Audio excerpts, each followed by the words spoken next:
पाकिस्तान सिर्फ और सिर्फ एक वजह से सर्वाइव कर सकता है, सिर्फ एक इसका हल है, इसको कोई अच्छा फौजी मिल जाए और अच्छा मौलवी मिल जाए। 3 पार्टियां जिनके पीछे आपने इन लोगों को बेवकूफ बना के लगा रखा है, ये तीनों एस्टेब्लिशमेंट के वतन से पैदा हुई, ये तीनों फौज के बच्चे हैं। बल्कि यहाँ पे सवालिया निशान 6 जजों का ये आता है, इनको इतनी मुश्किलात थी, जब इनके इतने कपड़े तार तार हो गए थे तो ये रिजाइन कर देते। इन्होंने इस्तीफे क्यों नहीं दिए? यहाँ ये जरूर बताऊंगा, ये उसी अदलिया का जिक्र किया जा रहा है जिसका जस्टिस इंडेक्स में 140 में 129वां नंबर है, जिसमें इन जजों की ना अपॉइंटमेंट मेरिट पे होती है, ना प्रमोशन मेरिट पे होती है। अगर पाकिस्तान के अंदर इंसाफ, सजा और जजा का अमल शुरू हो जाए तो पाकिस्तान के सारे मसाइल। फिर उसमें लोग कहते हैं जी वकील करने की लोड़ है, जज ही कर लिया। मुझे इस चीज का दुख है, जो भी पाकिस्तान के फैसले कर रहा है, क्या वो सोए हुए फैसले कर रहा है?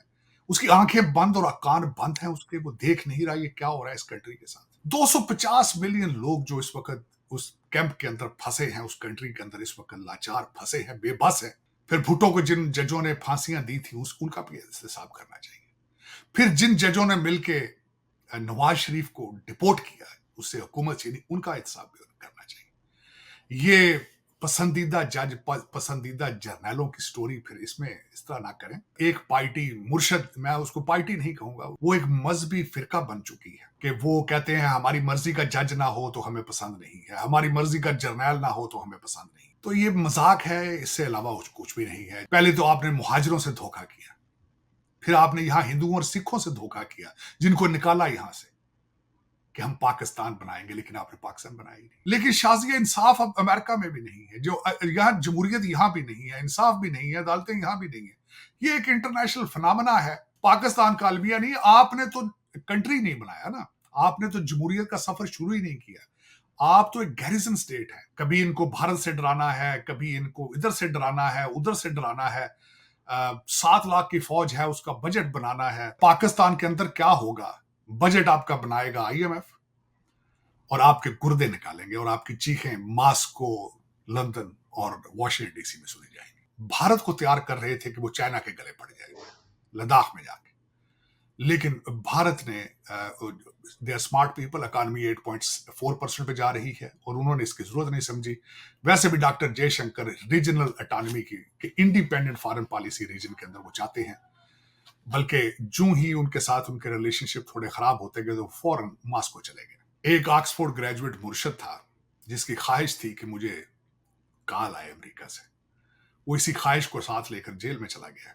उस खत में कई चीजें हैं, कई नहीं है। मैं तो बल्कि अगले दिन मैंने मजाकन कहा था, ये खत उन्होंने नहीं लिखा, वो तो खुद बुजुर्ग हो चुके हैं, चैट जीपीटी ने हो सकता है खत लिखा। चाइना अपने मसल फ्लेक्स कर रहा है। चाइना ने मालदीव के साथ भी एग्रीमेंट भी किए हैं, वहां से भारत को भी निकाल दिया है। आज हर गली के अंदर 8-8 मस्जिदें हैं और हर मस्जिद में बैठा मौलवी दूसरे मौलवी को काफिर कह रहा है। आपके पास कौन सा लाइसेंस है कि आप एक मुसलमान दूसरे मुसलमान को काफिर होने की डिग्री दे? बिस्मिल्लाहिर्रहमानिर्रहीम। अस्सलाम वालेकुम नाज़रीन, आप देख रहे हैं फोर कॉर्नर्स विद तारा और मैं हूं शाज़िया नैयर। मेरे साथ साजिद साहब मौजूद हैं। अस्सलाम वालेकुम साजिद साहब, कैसे हैं आप? वालेकुम सलाम, thank you Shazia, thank you. और रोजे कैसे चल रहे हैं आपके? रोजे अल्हम्दुलिल्लाह, शुक्र अल्लाह, रोजे बिल्कुल ठीक ठाक है। अमेरिका में रोजा तो आपको पता है ना, इतनी गर्मी है और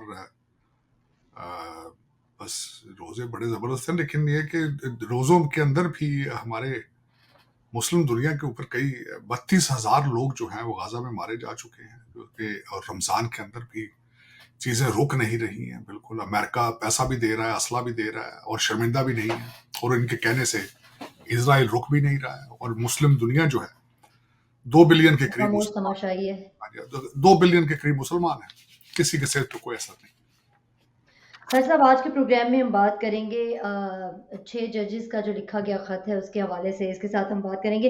अभी हमने रोज़ों के हवाले से तो बात की है, लेकिन प्रोग्राम में भी हम चाहेंगे कि रोज़े के असल मकासद जो हैं उसके ऊपर हम रोशनी डालें, और साथ-साथ चाइना का जो एशिया में जो तरक्की है, जिस तरह से उनका ताल्लुक है तमाम एशियन ममालिक के साथ, उसके ऊपर हम बात करें। और इसके साथ कुछ पाकिस्तानी पॉलिटिक्स के हवाले से भी बात करेंगे। तो सबसे पहले मैं जजेस के हवाले से पूछना चाहूँगी कि 6 जजेस ने सुप्रीम जुडिशियल काउंसिल को खत लिखा है, जिसमें उन्होंने खुफिया अदारों के अदलिया पर जो मदाखलत है उसके हवाले से उन्होंने बात की है।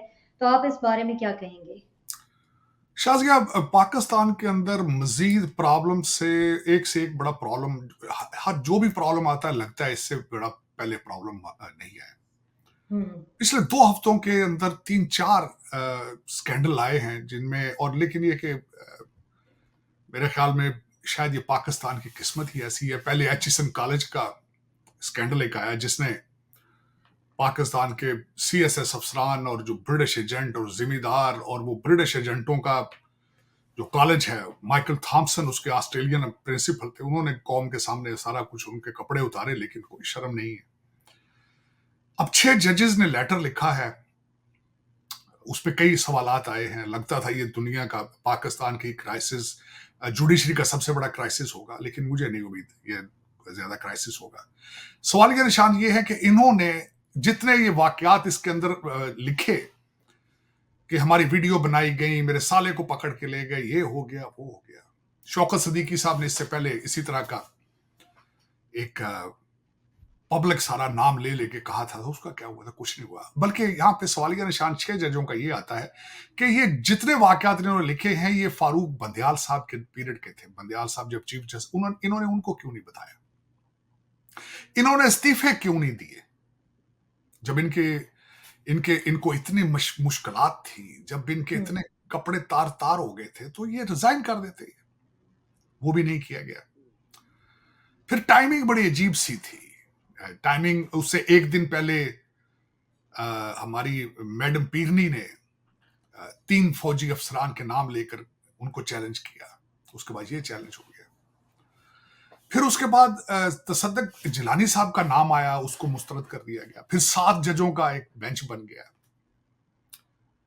यहां ये जरूर बताऊंगा, ये उसी अदलिया का जिक्र किया जा रहा है जिसका 140 दुनिया में जस्टिस इंडेक्स में 140 में 129वां नंबर है, जिसमें इन जजों की ना अपॉइंटमेंट मेरिट पे होती है, ना प्रमोशन मेरिट पे होती है। हुँ, तो उनसे आप क्या एक्सपेक्ट करेंगे उन जजेस?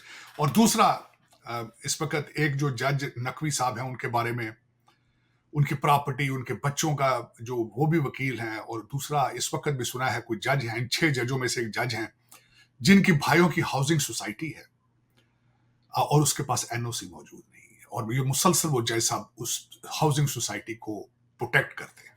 ये भी अभी तक, आगे फ्यूचर में खुल के सामने आएंगी चीजें। हुँ, अब उसमें एक भूचाल सा है। एक दूसरा स्कैंडल है। तीसरा स्कैंडल ये भी आ रहा है कि अब मैं उसको भी स्कैंडल ही समझूंगा, आसफा भुट्टो जो है वो भी बिला मुकाबला इलेक्शन जीतकर असेंबली में आ चुकी है। इस वक्त जरदारी फैमिली के ज्यादा लोग हैं सियासत में। आसिफ जरदारी साहब की 2 बहनें भी एमपीए हैं, उनके बहनोई भी एमपीए। अब सुना है वो कैबिनेट ज्वाइन करने लगे हैं। जी, बिल्कुल अब आसफ़ा बिलावल भुट्टो ने भुट्टो साहब सुना है दोबारा फॉरेन मिनिस्टर बनेंगे, जिसमें जहाज और बहुत बड़ा एक बजट मिलेगा। और पिछली दफा भी उन्होंने दुनिया के कुछ 10 चक्कर लगाए होंगे, ऐसे ऐसे ममालिक में गए जहां पाकिस्तान की शायद अम्बेसियां भी मौजूद नहीं। देखिए, अब फिर वही उस तरह की एक वारदात डाली जाएगी जिसका कोई असर नहीं है। मुझे इस चीज का दुख है, जो भी पाकिस्तान के फैसले कर रहा है, क्या वो सोए हुए फैसले कर रहा है? उसकी आंखें बंद और कान बंद हैं उसके, वो देख नहीं रहा ये क्या हो रहा है इस कंट्री के साथ। फिर मेरा 6 जजेस के हवाले से एक क्वेश्चन है, इसी पे मैं जी, कहूंगा कि हम अगले टॉपिक पे चलें। 250 मिलियन लोग जो इस वक्त उस कैंप के अंदर फंसे हैं, उस कंट्री के अंदर इस वक्त लाचार फंसे हैं, बेबस हैं, उनको यह भी बताया जाए कि अयूब खोड़ो जो सूबा सिंध का पहला चीफ मिनिस्टर था 1948-1950 में, उसको 5 साल की सजा किस जज ने दी थी? फिर एक जस्टिस नसीम शाह साहब थे, उन्होंने पब्लिक में कहा था कि भुट्टो का जुडिशियल मर्डर हुआ है। तो फिर ये कब से ये सारा कुछ शुरू किया जाए? अगर ये इसका एहतसाब करना है तो फिर 1947 से करना चाहिए। फिर भुट्टो को जिन जजों ने फांसियां दी थी उनका भी एहतसाब करना चाहिए। फिर जिन जजों ने मिलकर नवाज शरीफ को डिपोर्ट किया, उससे हुकूमत छीनी, उनका एहतसाब भी करना चाहिए। ये पसंदीदा जज, पसंदीदा जर्नैलों की स्टोरी फिर इसमें इस तरह ना करें।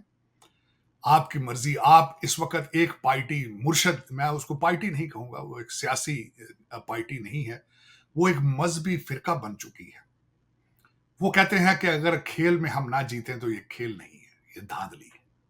तो ये इस रवैये के साथ आप पीछे जा सकते हैं, आगे नहीं जा सकते। ये मैं अफसोस के साथ कहूंगा कि वो कहते हैं हमारी मर्जी का जज ना हो तो हमें पसंद नहीं है, हमारी मर्जी का जर्नैल ना हो तो हमें पसंद नहीं है। फिर अदालतें लेट जाती हैं उनके सामने। पहले पंजाब के किसी जज का दामाद जो है वो तीन चार चार टिकटें लेकर खुश होता है। कभी फैसले पंजाब की हाई कोर्ट करती है, कभी फैसले उनके हक में इस्लामाबाद हाई कोर्ट करती है, कभी पेशावर हाई कोर्ट करती है। तो ये मजाक है, इससे अलावा कुछ भी नहीं है। लेकिन 6 जजेस ने जो लिखा है वो कोई नई बात नहीं लिखी। 250 मिलियन लोगों को पता है कि उनके साथ क्या हो रहा है, उनके साथ धोखा हो रहा है। और आज से नहीं हो रहा है, 1947 से हो रहा है। पहले तो आपने मुहाजिरों से धोखा किया, फिर आपने यहां हिंदुओं और सिखों से धोखा किया, जिनको निकाला यहां से कि हम पाकिस्तान बनाएंगे, लेकिन आपने पाकिस्तान बनाया ही नहीं।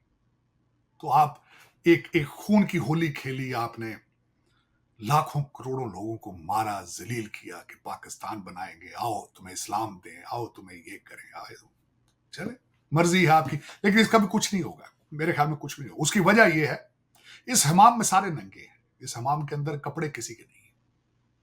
साजिद साहब, क्या आप समझते हैं कि अगर अदलिया दुरुस्त ट्रैक पर आ जाती है, क्योंकि ज़ाहिर है बतौर जर्नलिस्ट हम भी देखते आ रहे हैं कि अदलिया के फ़ैसले किस तरह से हुकूमतों के हक़ में और जो हुकूमती मुखालिफिन होते हैं उनके अगेंस्ट जा रहे होते हैं, और जिस तरीके से फ़ैसले आ रहे होते हैं उनका पहले से ही इल्म हो जाता है। बहुत सारे ऐसे जर्नलिस्ट और एनालिस्ट जो होते हैं वो फ़ैसले पहले से ही बता रहे होते हैं कि ये जजेस हैं तो इनके फ़ैसले ये आएँगे।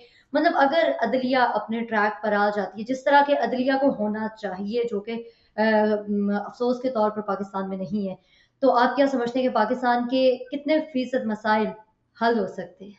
अगर अगर पाकिस्तान के अंदर इंसाफ, सजा और जजा का अमल शुरू हो जाए तो पाकिस्तान के सारे मसाइल हल हो। लेकिन मतलब आप कह रहे हैं कि मिसाल, पाकिस्तान के इस वक़्त जो हालात ख़राब हैं, उसमें कहा बिल- जा सकता है कि सबसे बड़ा हिस्सा अदलिया का है और अदलिया का कसूर है कि ये पाकिस्तान के हालात इस तरफ गए हैं। डेफिनेटली मैं उसकी बल्कि मिसाल देना चाहूंगा। विंस्टन चर्चिल एक बहुत बड़े फिलासफर थे, बहुत नाम था, प्राइम मिनिस्टर ऑफ ब्रिटिश थे। वो जब रशिया ने तंग कर लिया था उनको, जर्मनी ने तंग कर लिया था, I am sorry not Russia, Germany ने तंग कर लिया था, तो वो कहते थे कि अगर अदालतें इंसाफ करती रहें तो सोसाइटी को कुछ नहीं होता। लेकिन जब अदालतें सजा जजा ही ना हो, फिर उसमें लोग कहते हैं जी वकील करने की लोड़ है, जज ही कर लिया। साजिद साहब, क्योंकि आप लॉयर हैं ना, इसलिए आपको भी ये मामलात काफ़ी हद तक पता हैं कि लेकिन किस उसमें तरह से ये शाजिया मैं, मामलात सेटल हम डाउन सारी मैं होते हैं और कैसे। उस हाँ मैं उसमें एक और चीज जरूर यहाँ पे ऐड करना जी। चाहूंगा कि मैं इस वक्त ना सिर्फ पाकिस्तान को, मैं दूसरे ममालिक को भी देख रहा हूँ, बल्कि वॉशिंगटन डीसी के अंदर मैं देख रहा हूँ। और मुझे मेरा शौक है पॉलिटिकल साइंस, करंट अफेयर और हिस्ट्री का।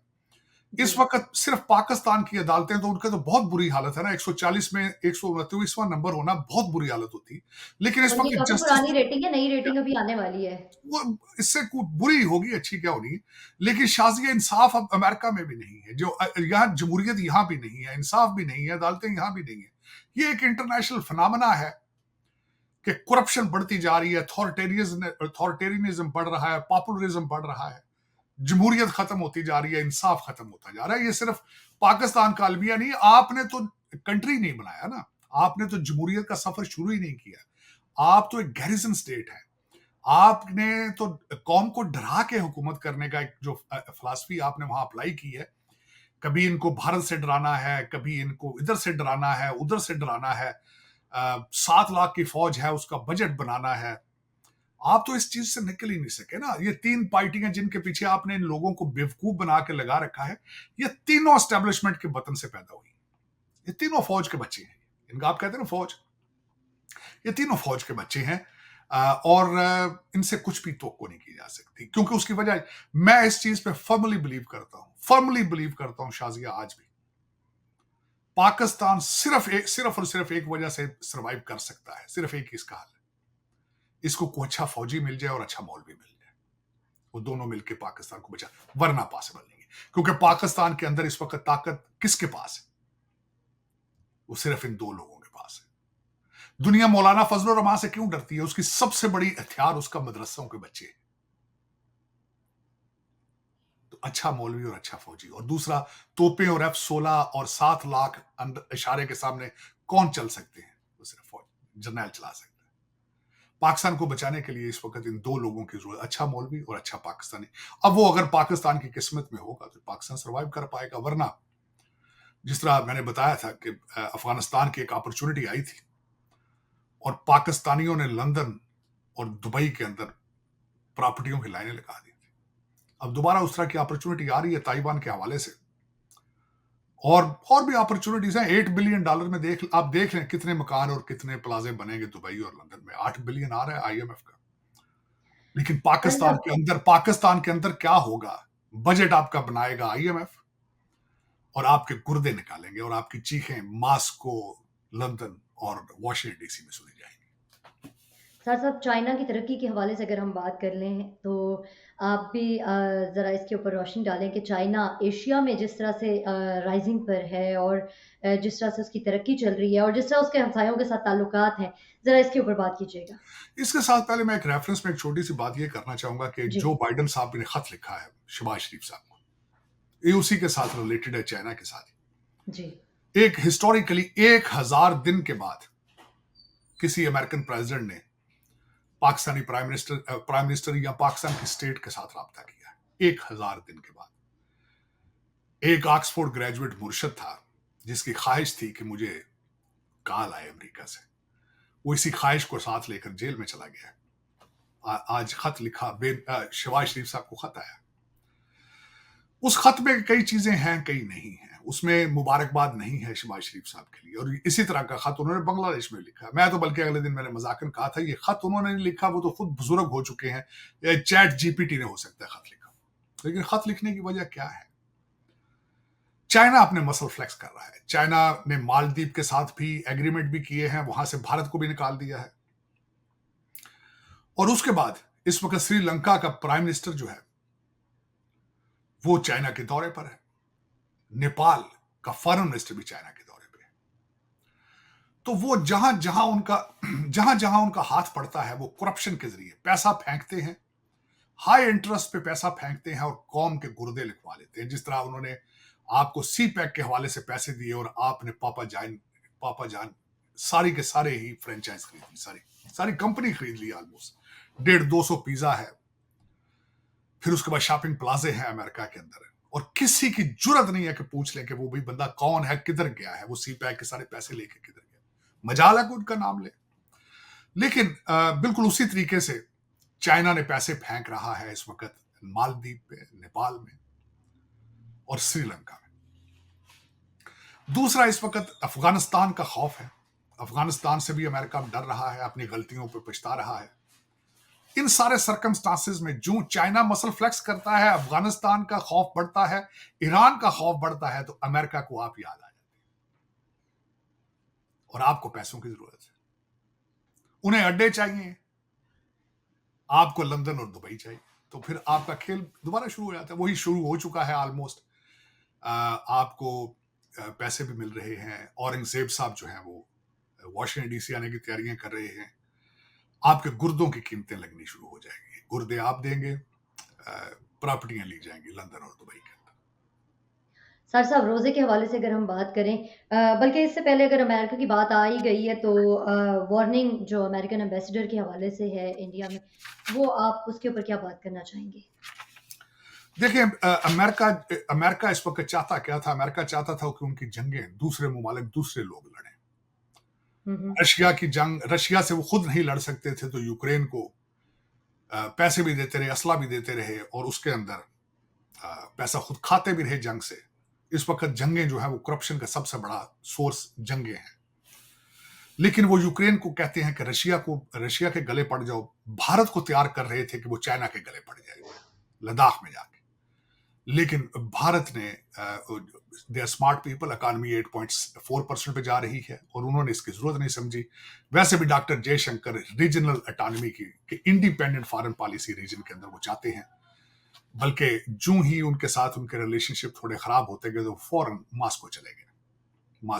रशिया से वो तेल भी लेते रहे हैं और फौरन वो चले गए। वो कोशिश कर रहे हैं कि अभी भी अमेरिका और वेस्टर्न सिविलाइजेशन के साथ सारे रिलेशनशिप खत्म ना किए जाएं, लेकिन एरिक जो कि लॉस एंजलिस के पहले मेयर रह चुके हैं, इस वक्त भारत के अंदर वो अमेरिकन एम्बेसडर हैं, उन्होंने एक टीवी चैनल ANI को इंटरव्यू दे के उसमें उन्होंने एक धमकी अमेज लहजे के अंदर उन्होंने कहा है कि यहाँ पे जो खालिस्तान के सपोर्टर हैं, पन्नू साहब अमेरिकन सिटीजन है, उनको मारने की आपने तैयारी की और हमारे लिए वो रेड लाइन है। मुझे इस पे बड़ी हंसी आई कि ये उसी मुल्क का प्रेसिडेंट है जिसने रिसेंटली अभी इराक और लिबिया को तबाह किया है प्रीएम्प्टिव अटैक के जरिए, और कोई सवाल जवाब नहीं है। 32,000 मुसलमानों का कत्ल आज भी जारी है रमजान के अंदर, और बिल्कुल कोई परवाह नहीं। अब उसमें खासकर मैं रोजे के हवाले से मैं बात ये कर रहा था, मैं मुसलसल इस बात पे कहता हूं कि रोजा एक, देखिए हमारे अभी रोजे खत्म होने वाले हैं, खासकर मैं अगले दिन एक जगह पे आई वाज इनवाइटेड, जी। तो मुझे वहां पे खिताब करने के लिए स्टेज पे बुलाया गया। तो उससे पहले मैं कोशिश कर रहा था कि रमजान में देखूं कि रोजा क्या है, दर हकीकत रोजे से हम क्या सीखते हैं। रोजा एक तो आपको सेल्फ कंट्रोल सिखाता है, रोजा आपको सिखाता है कि आपके अंदर गुस्से को कंट्रोल किया जाए, रहम को प्रमोट किया जाए, सखावत सिखाई जाए, दूसरों पे तरस करना सिखाया जाए, झूठ ना बोला जाए, किसी से ऊंची आवाज में बात ना की जाए, नजर का रोजा, नीयत का रोजा, ये सारी चीजें। उसके बाद कैंसर को खत्म करता है, उसके बाद आपकी जिस्म की जरूरत है।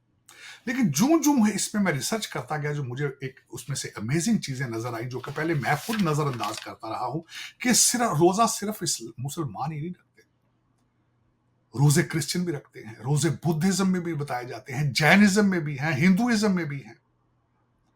और मैं हैरान हो गया, फिर मैं उसके बारे में आपको बताना। योम कपूर के ऊपर रोजा रखा जाता है, 6 मजीद रोजे रखते हैं, यहूदी रखते हैं। बुद्धिज्म के अंदर पूरा जिस दिन मून होता है उस दिन रोजा रखा जाता है। कैथोलिक रिलीजन के अंदर गुड फ्राइडे को रोजा रखा जाता है, ऐश वेंसडे को रोजा रखा जाता है। हिंदू जो है वो शारवती और सारावती पे पूजा और इन पे रोजे रखते हैं। मॉर्मन्स जो हैं वो first Sunday off every month रोजा रखते हैं। भाया जो कि ईरान से मजहब निकला है, वो मार्च 2 से लेकर 20 मार्च तक रोजे रखते हैं। और उसके बाद मैं हैरान था इस बात पे कि हिंदुइज्म के अंदर साउथ इंडिया के अंदर हर मंगल को रोजा रखते हैं लोग। विष्णु को मानने वाले हर जुमेरात को भी रोजा रखते हैं, थर्सडे को। और सबसे ज्यादा मंगल और हफ्ते वाले दिन जो लॉर्ड हनुमान को मानने वाले हैं वो रोजा रखते हैं, और सिर्फ और दूध और फ्रूट के ऊपर गुजारा करते हैं, वो भी सनराइज से सनसेट तक। हर मजहब के अंदर रोजे को प्रमोट किया गया है। उसकी वजह यह है सेल्फ कंट्रोल और तवज्जो। एक डीएटी, एक सुपर बीइंग, जिसको कोई आप अल्लाह कह लें, कोई गॉड कहता है, कोई उसको वाहे गुरु कह रहा है, कोई उसको भगवान कह रहा है, एक सुप्रीम बीइंग के उस पर तवज्जो देने के लिए इसको कहा जाता है। अब इसमें सबसे बड़ी बात इस वक्त सॉरी मैं आपको काट रही हूँ। हमने जो अभी तक देखा है कि रोज़े का मकसद सिर्फ सोशल मीडिया के ऊपर तशहीर है। इसके हवाले से भी बात कीजिएगा। क्या ये नमूदो नुमाइश से रोज़ा मना नहीं करता है? हम लोग देखते हैं कि सोशल मीडिया के ऊपर आपके भरे हुए अफ्तारियों के टेबल जो हैं उनकी तशहीर की जाती है, सहरी की तशहीर की जाती है कि हम सहरी किस तरह से कर रहे हैं, सहरी में कौन-कौन से लवाज़िमात हो रहे हैं। अगर हम टीवी देख लेते हैं उस दौरान में, तो अफ्तारी और सहरी की स्पेशल ट्रांसमिशंस चल रही होती हैं, जिसमें सिवाय कुकिंग के और कोई चीज़ नहीं हो रही होती। किचन बनाया हुआ है, किचन में खाने बन रहे हैं, सहरियाँ कि सहरियों में आप कौन-कौन सी चीज़ खा सकते हैं, ये चीज़ बना सकते हैं। फिर अफ्तारी की बेतहाशा डिशेज़ ऐसी होती है जो दिखाई जा रही होती हैं और लोगों के दस्तरखान दिखाए जा रहे होते हैं। इसके ऊपर भी मैं चाहूँगी कि आप थोड़ा-सा रोशनी डालें। शाज़िया, इसके ऊपर मैं कहने से पहले तो आपको ये बताऊंगा कि पाकिस्तान सब कॉन्टिनेंट के अंदर Islam is a foreign religion. इस्लाम, मैं बिलीव करता हूं, आप किसी भी मजहब पे बिलीव करते हो, सबसे पहले आपको उसकी फिलॉसफी की समझ होनी चाहिए कि what is the spirit, what are the fundamentals of this religion. जी। अब हमारे साथ इशू ये है कि हमने इस्लाम के फंडामेंटल या उसके स्पिरिट को समझने की बजाय उसके रिचुअल पे जोर दे रखा है, जिसका आप इशारा खुद कर रही हैं कि हम नुमाइश के तौर पर इसको कर। देखें, 2 मिसालें देना चाहूंगा। मस्जिद को कहा जाता है खुदा का घर। खुदा के घर के अंदर अगर पंखा और गिलास भी सेफ नहीं है तो आप उसके साथ क्या कर रहे हैं? खुदा के घर के अंदर उसको भी बख्श नहीं रहे हैं आप। इसका मतलब है कि आपको पता ही नहीं है कि आप खुदा के घर में क्या कर रहे हैं। मैंने कई दफा इसकी कोशिश की है कि लोगों से पूछूं कि कितने लोगों को नमाज तर्जमे के साथ आती है। अफसोस के साथ शर्मिंदगी हुई उसमें। अब मैं दूसरी मिसाल देना चाहूंगा कि हम इस वक्त बैंक से लोन लेकर, लोगों से कर्जा लेकर बकरों की कुर्बानियां शुरू कर रखी हैं।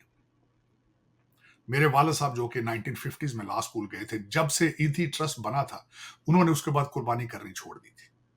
वो सारे बकरे के पैसे ईदी ट्रस्ट को देते थे। मैंने यही एक कन्वर्सेशन इसी तरह की जब उनसे एक दिन पूछने की कोशिश की, तो उन्होंने ये कहा जी। कि ईदी ट्रस्ट वालों को जो मैं पैसे देता हूं, उससे वो गरीबों की मदद करते हैं। उनका क्वेश्चन ये था कि अगर कोई हार्ट का मरीज है तो मैं उसको बोटियां दूं बजाय उसको दवाई लेके देने की। एक बंदे के पास कपड़े नहीं है, वो नंगा बैठा है, तो मैं उसको कहूं तुम बकरे की बोटियां खाओ, कपड़े नहीं लेके दूंगा। एक जाहिल बैठा है, उसको किताबों की जरूरत है लेकिन किताबें नहीं लेके दूंगा, लेकिन कहूंगा बकरे की बोटियां खाओ। ये किस किस्म की कुर्बानी है? क्या ये कुर्बानी जायज है? ये कि आपने एक रिचुअल बना दी है, नुमाइश है, बकरों को सजाते हैं, बकरों को दरवाजों के सामने बांधते हैं, लोगों को मोहल्ले के ऊपर आप ऑलमोस्ट दहशत फैलाते हैं कि देखो मेरे पास कितना पैसा है, मेरा बकरा तुमसे बड़ा है। तो ये मजहब है। दूसरा मैं ये बताना चाहूंगा, फॉरेन रिलीजन है, आपने इस्लाम के स्पिरिट को समझने की कोशिश ही नहीं की। और ना सिर्फ आपने समझने की कोशिश नहीं की, 2 बिलियन मुसलमान है, 2 बिलियन मुसलमान, और वो जिस जगह भी हैं जलीलो ख्वार हो रहे हैं। चाहे अपने मुल्कों के अंदर हैं तो उन पे हुक्मरान ऐसे हैं जो जुल्म कर रहे हैं, और दूसरे मुल्कों में वहां भी जलील हो रहे हैं। वजह क्या है? आपने इस्लाम के ऊपर तवज्जो ही नहीं। इस्लाम, जब भी किसी मजहब को कारोबार बना दिया जाता है, फिर लोगों के साथ यही होता है जो आज मुसलमानों के साथ हो रहा है। उसकी वजह आपको मैंने बताया, 32,000 मुसलमान गाजा के अंदर मारे जा चुके हैं। मैं ये मानता हूं कि हमास ने सारा कुछ शुरू किया था, मैंने उनको कंडेम भी किया था हमास ने, लेकिन आज कोई भी ताकत जो है वो इस वक्त इजराइल को रोकने की सलाहियत नहीं रखती। क्या वजह है? अगर मेरी कल एक किसी से डिस्कशन हो रही थी, बल्कि मैं आपके देखने वालों को भी ये कहूंगा कि अगर खुदारा मुझे आप आज एक फेवर दें, आप हर एक के पास गूगल उसके हाथ के अंदर मौजूद है, जरा आज गूगल करें यहूदियों की पॉपुलेशन क्या है। 15.5 मिलियन, 16 मिलियन पॉपुलेशन।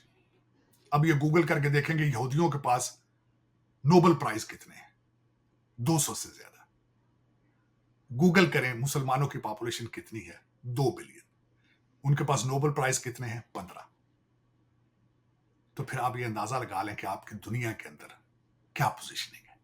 आपको मजहब ने कहा था इज्तिमा और इज्तिहाद करो, अपने जी। मजहब को अकॉर्डिंग टू सर्कमस्टांसेस वुसअत दो। अब आर्टिफिशियल इंटेलिजेंस आएगा तो आप जो इस वक्त उर्दू लेकर बैठे हो, जो आप दूसरी दुनिया से कट के और गुस्से में बैठे हो, 2 बिलियन मुसलमान है, दूसरी सारी दुनिया के साथ वो झगड़े में है, लड़ाई में है, गुस्से में है। आपने तालीम से मुंह दूसरी तरफ कर लिया है, आप इतना गुस्सा है, आप दूसरी दुनिया के साथ चलने की सलाहियत नहीं रखते। किस तरह तरक्की करेंगे आप? अगले दौर में किस तरह एंटर होंगे? उर्दू के साथ, सिर्फ अरबी के साथ, फारसी के साथ किस तरह एंटर होंगे? अगर इंग्लिश नहीं पढ़ेंगे, मैथ से नाराज रहेंगे, साइंस से नाराज रहेंगे, 15 नोबेल प्राइजेस आपके पास हैं, 2 बिलियन आपकी पॉपुलेशन है, किस तरह कंपीट करेंगे आप दुनिया में? मैं ये सोचने के लिए मैं तैयार हूं। मुझे प्लीज मैसेज करें, बताएं, मुझे गाइड करें। अगर मैं गलत सोच रहा हूं तो मुझे गाइड करें। साजिद साहब, आज़ाद कश्मीर में केएफसी को जलाया गया है, इसके ऊपर एक क्विक आपका एनालिसिस चाहिए कि ये वाक़यात कैसे रुक सकते हैं? ये बिल्कुल जो अभी मैं बात कर रहा था कि 2 बिलियन मुसलमान, बिलखसूस 250 मिलियन पाकिस्तान का शदीद गुस्से में है। मीरपुर पाकिस्तान कश्मीर के अंदर जब ये सारा कुछ हुआ है, दो चीजें नजर मैंने जब उस वीडियो को देखा है तो सबसे पहले नारा मेरे कानों में आया कि जला के जला दिया, जला के राख कर दिया, जला दिया, जला दिया। साथ ही तहरीक लब्बैक टीएलपी वालों के नारे मेरे कान से गुजरे। काश अच्छा होता कि फैजाबाद से इस चीज को, इसका हल निकाला जाता है, इनको लिफाफों में पैसे ना डाल के दिए जाते। उसके बाद दूसरा मौका था कि वजीराबाद स्टेट इनके सामने सरेंडर ना करती, तो आज मीरपुर में ये ड्रामा ना देखा जाता। लेकिन स्टेट कमजोर है आज, और आसपास जितने भी पाकिस्तानी स्टेट के दुश्मन हैं उनको भी ये पता चल चुका है कि पाकिस्तानी स्टेट कमजोर है और वो हमला कर रहे हैं। मैं ये रमजान के अंदर जिन बच्चों ने ये जो मजहबी जुनूनी है, जो रेडिकल्स हैं, इनको ये बताना चाहूंगा कि वो KFC का सिर्फ साइन था, उसका मालिक कोई पाकिस्तानी होगा, कोई पाकिस्तानी होगा। और इसको मीडिया ने देखा है, इसको सारी दुनिया ने देखा है जलते हुए। और उसके बाद इस वक्त आपकी इकानमी के हालात आपको पता है क्या है। आपके साहिब इक्तदार मिन्नतें करते फिर रहे हैं लोगों के कि आप पैसा लेकर यहां आके इन्वेस्ट करें। आप मिन्नतें कर रहे हैं कोई PIA खरीद ले, आप मिन्नतें कर रहे हैं हमारे एसेट्स खरीद लें, हम सर्वाइव कर पाए। लेकिन इन सर्कमस्टांसेस में वहां पे आएगा भी। रमजान के अंदर ये सारा वाकया आया है। क्या आपका इस्लाम ये इजाजत देता है? मेरी नजर में जब मैंने इस्लाम के बारे में मैं खुद पढ़ रहा था, उसमें बताया गया था कि हालत जंग के अंदर ग्रीन दरख्त भी नहीं काटना, बुजुर्गों, बच्चों को, औरतों को हाथ नहीं लगाना, किसी की इबादत गाह को खराब नहीं करना। मेरी इंफॉर्मेशन जो मैंने इस्लामिक लॉ पढ़ा था। लेकिन आज हर गली के अंदर 8-8 मस्जिदें हैं और हर मस्जिद में बैठा मौलवी दूसरे मौलवी को काफिर कह रहा है। कि आपके पास कौन सा लाइसेंस है कि आप एक मुसलमान दूसरे मुसलमान को काफिर होने की डिग्री दे रहे हैं? आपके पास कौन सा ऐसा आला है कि आप लोगों की नीयत देख सकते हैं, आप लोगों को चेक कर सकते हैं कि आप क्या है? लेकिन अफसोस है, पाकिस्तान के अंदर दुकानदारी है, चल रही है। अगर इसको ना रोका गया, जो फसलें जियाउल हक दौर के अंदर जो बीजी गई थी डॉलर की खातर, लूटने की खातर, जो जिहाद का एक ड्रामा शुरू किया गया था, इसको अगर स्टेट ने आज ना रोका, इसके हालात बहुत खराब होंगे। इस वक्त भी कई मुर्शिदैन पीर कई कहते हैं ये सियासत नहीं जिहाद है। तो क्या आपको जिहाद की जरूरत है? जिहाद करना है तो अपनी जहलियत के खिलाफ जिहाद करो, अपनी गुर्बत के खिलाफ जिहाद करो। लेकिन वो आपको नहीं बताया जाएगा। आपको आर्टिफिशियल इंटेलिजेंस से दूर रखने वालों के सबके बच्चे लंदन, न्यूयॉर्क, वॉशिंगटन DC के अंदर आर्टिफिशियल इंटेलिजेंस ही पढ़ रहे हैं। लेकिन 250 मिलियन लोगों को अंधा और गूंगा रख के पाकिस्तान के अंदर उनके गुर्दों के सौदे किए जा रहे हैं। बहुत शुक्रिया साजिद साहब, प्रोग्राम का वक्त भी खत्म हुआ चाहता है। नाज़रीन, हमें अपना फीडबैक देना मत भूलिएगा। अगले प्रोग्राम तक के लिए मुझे और साजिद साहब को इजाज़त दें। अपना बहुत ख्याल रखें। अल्लाह हाफ़िज़। पाकिस्तान जिंदाबाद।